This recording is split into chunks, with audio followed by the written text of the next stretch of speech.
Welcome to the Deep Dive. So many of us, at some point, we think about, should I get into sales? Yeah, it comes up a lot. It really does. Yeah. And it's such a huge field, right? Yeah. So dynamic, lots of opportunity, but wow, so many different paths. Absolutely. It can feel, well, a bit overwhelming trying to figure out where you might fit best, where your talents would really shine. And that's exactly why you're here listening today, this deep dive. It's your shortcut, basically, to getting really well-informed. Crucial insights if you're even just, thinking about a sales career. Yes, definitely. We're going to sort of pull back the curtain on some really fundamental differences between these roles. Exactly. Our mission today is really clear. Give you that side-by-side comparison. We're focusing specifically on real estate sales, Right. and kind of stacking it up against other common sales jobs. Think like insurance or maybe tech sales. Because understanding these distinctions, it isn't just helpful. It's really crucial.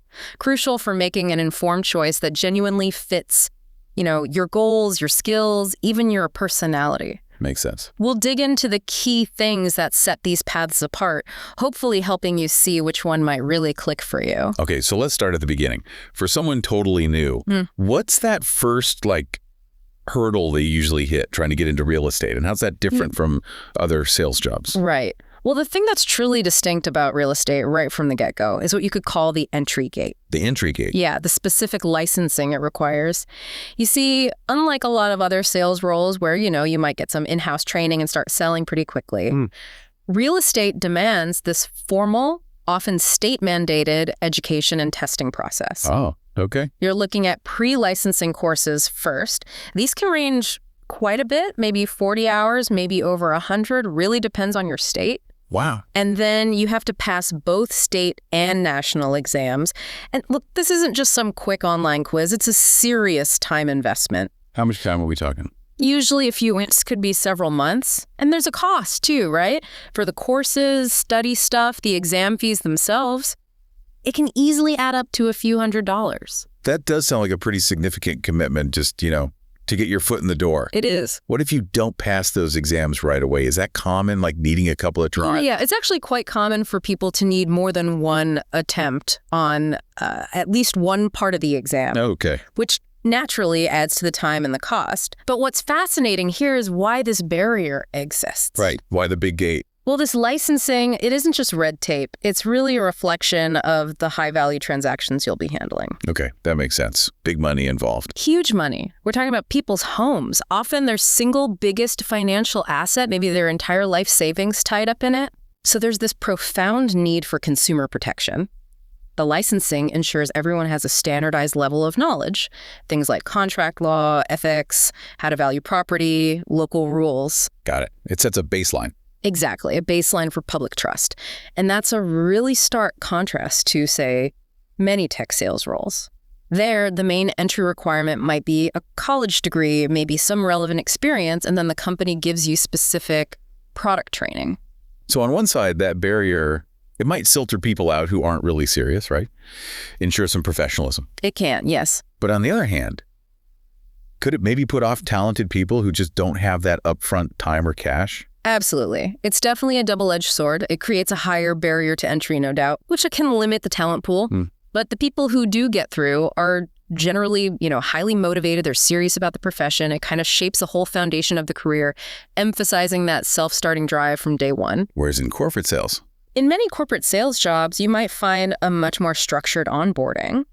You often get paid during training, which significantly lowers that initial personal risk. Okay, that's a big difference right there. Yeah. So once you're past that entry gate, the next massive question for anyone in sales is usually, okay, how much can I make? Oh, it's a big one. Let's dive into that earning game. Yeah. Because real estate, it has this reputation, right? Unlimited income potential. We've all heard stories. Agents making huge commissions. Sounds like the sky's the limit. And look, that sky's the limit potential. It's absolutely true. It exists. But there's a really critical catch. Oh. It's almost always paired with incredible inconsistency. Oh. Real estate income is commission-based. Simple as that. You only earn when a deal actually closes. Right. No close, no pay. Exactly. So some months can be fantastic, the feast. But other months, total famine. Little or maybe even zero income. Wow. How common is that famine part, especially early on? To give you a real sense of it, it's not unusual at all for new agents to go, say, 3 to 6 months without seeing a single commission check when they're just starting out. 3 to 6 months. Yeah. Which means you absolutely need a significant financial cushion. In fact, studies often show a pretty high percentage of new agents leave the business within their first couple of years. And that inconsistency is a big reason why. Often the primary reason, yeah, that financial pressure. It's just a stark contrast to the more structured initial pay you often find in corporate sales. Wow. Okay, 3 to 6 months. That's a serious reality check for anyone thinking about this field. It makes unlimited potential sound, well, a lot more daunting. It adds a layer of complexity for sure. So it's not just about the potential to earn big. It's about managing that really unpredictable flow. Precisely. That whole unlimited but inconsistent thing, it demands really careful financial planning and a strong entrepreneurial mindset. You are essentially running your own business. Right from day one. Yep. And you have to manage those ups and downs, always be looking ahead, building your pipeline. I had one agent joke to me once, my financial planning, it involves a crystal ball and a very, very understanding spouse. I can imagine. And this is where other sales roles often differ quite a bit. Many corporate jobs, product-based sales, especially in tech or B2B, they often offer a base salary. Okay, a safety net. Sometimes a pretty substantial one, yeah.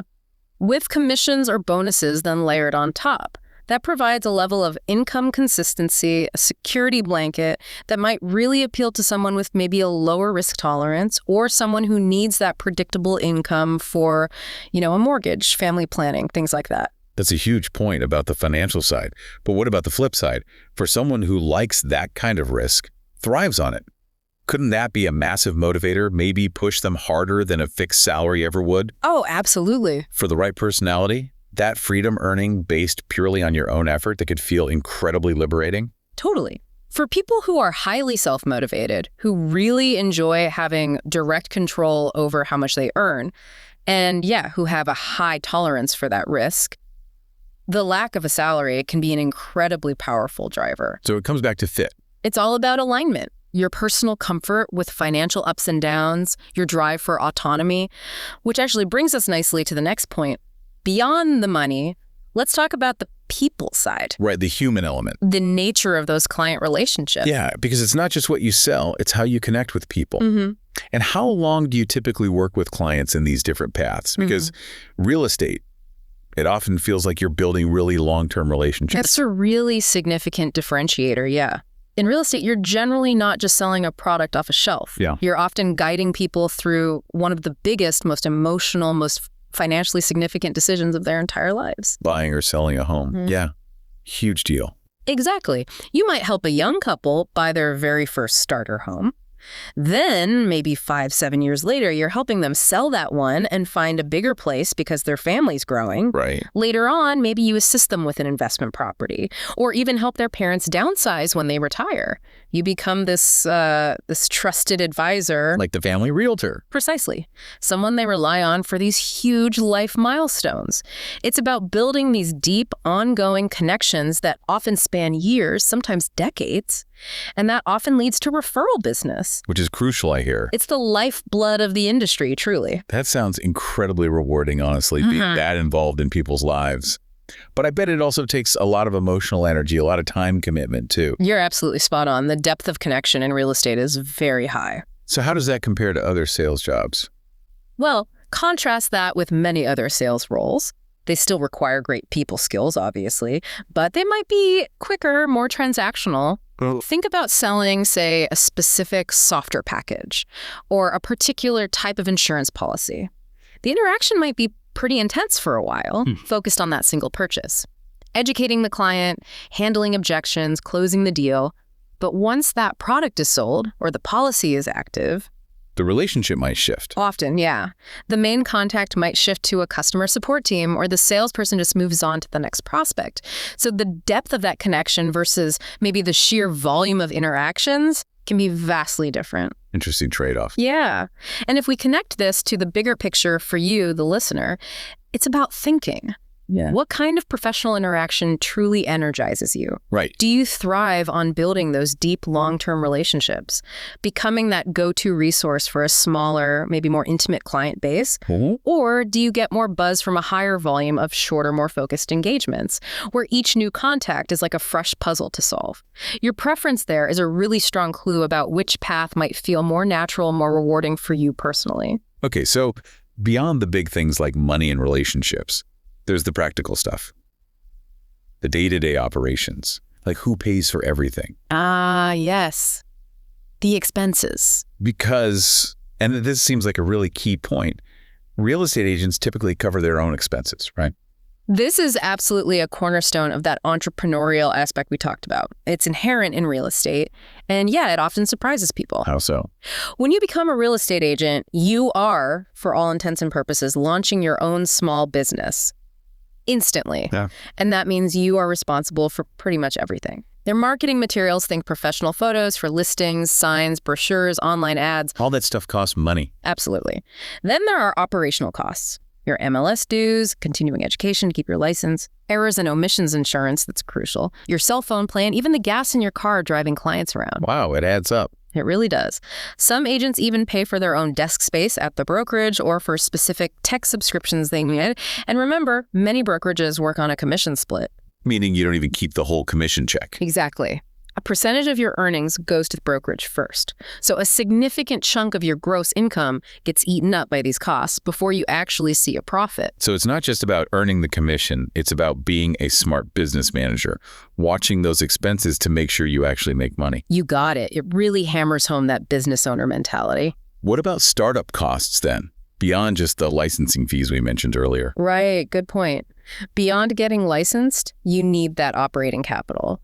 Enough to cover all those initial business expenses for potentially several months before your first commission check actually lands in your bank account. So it takes business smarts and a financial buffer. Definitely. Savvy budgeting, smart marketing choices, which again contrasts pretty sharply with many other sales roles, especially in larger companies. How so? There, the employer often picks up the tab for many, if not all, of those operational costs. Think about a tech salesperson. They might get a company laptop, a phone, maybe a budget for taking clients out, even a company car or mileage reimbursement. The company handles the big marketing campaigns for their products. You're basically selling within that established framework. Much more support. Generally, yes. So it raises that important question again about the level of independence versus, business acumen required or desired. Do you want the freedom and the challenge that comes with managing your own finances and business operations? Or do you prefer having that support structure, having expenses covered, which a more traditional employer often provides? It's a really fundamental choice about how you want to operate day to day. Okay, so we've hit on some major differences. Yeah. The entry requirements, that income roller coaster, the depth of client relationships, and who pays for the business costs. Let's try and bring it all together now to help you, our listener, kind of reflect on your own personality, your preferences. What does this all mean for you? Yeah, it really boils down to some pretty profound self-awareness, doesn't it? Seems like it. If you're someone who really thrives on structure, who appreciates a clear path forward, predictable tasks, and maybe that more consistent income we talked about, then honestly, a salaried sales role, maybe in tech or insurance, that might just be a better fit for you. You'll often have a team, a manager providing guidance, and the company handling a lot of the operational stuff. There's often a clearer roadmap for moving up, and that stable income just provides a sense of security. Okay, that's one profile. But on the flip side, if you genuinely prefer independence, if you're a real self-starter driven by that idea of being your own boss, setting your own schedule, building your own thing from scratch, then real estate could be ideal. It offers that immense freedom, that autonomy, but it comes with the understanding that you are responsible for, well, pretty much everything. The wins and the costs. Exactly. It's really a path for someone with a truly entrepreneurial spirit. It's fascinating, isn't it, how much these career choices aren't just about what we do, but kind of reflect who we are. It really isn't about saying one path is better than another. It's about finding that genuine alignment. That's the key word, alignment.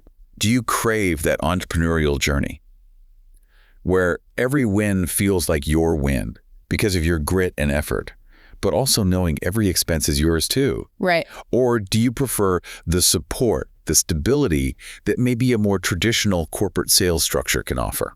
Exactly. That self-reflection, using the specific differences we've discussed today, that's the most powerful tool you have right now. So think about it honestly. Yeah. Consider what kind of daily challenges actually energize you.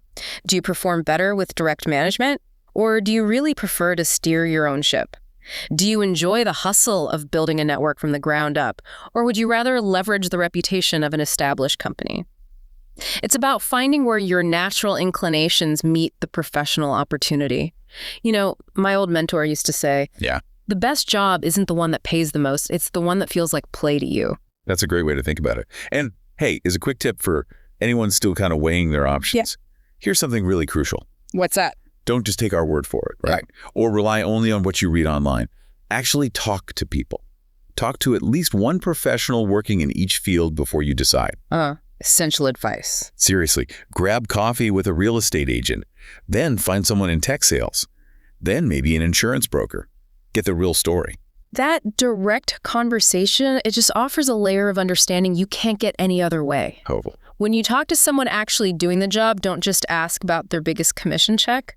Ask them about, like, a typical Tuesday. Yeah, the reality. Exactly. What's the hardest part of their job? What brings them the most joy? What do they wish they knew before they started? Ask about the company culture if it's relevant, the support systems, the actual daily grind. These firsthand insights, they're absolutely invaluable. They'll help you get that real-world perspective that goes way beyond anything we could cover here. You get to kind of feel the culture, understand the rhythm of the work. Absolutely. Because at the end of the day, choosing real estate, or frankly, any sales career, it's way more than just picking a job title. Oh, much more. It really means choosing a lifestyle. It impacts your schedule, your finances, your relationships, your stress levels, how you spend your energy every single day. Indeed. It really comes down to asking yourself, what kind of professional life genuinely excites you? What supports the person you want to become? Deep questions. They are. What level of responsibility, what level of independence are you truly looking for? It's not just about the paycheck potential, but the whole sort of texture of your professional life. Yeah. What kind of impact or legacy do you want to build? And what daily challenges are you actually willing to embrace to build it? Lots to think about. For sure. And for those who are maybe leaning towards real estate now or just want to explore it more deeply, thriveinrealestate.org is a great resource. Okay, good tip. Yeah, it can offer a wealth of information to help you dig in further and figure out if it really is the right path for you. We really hope this deep dive has given you some valuable clarity on your own journey.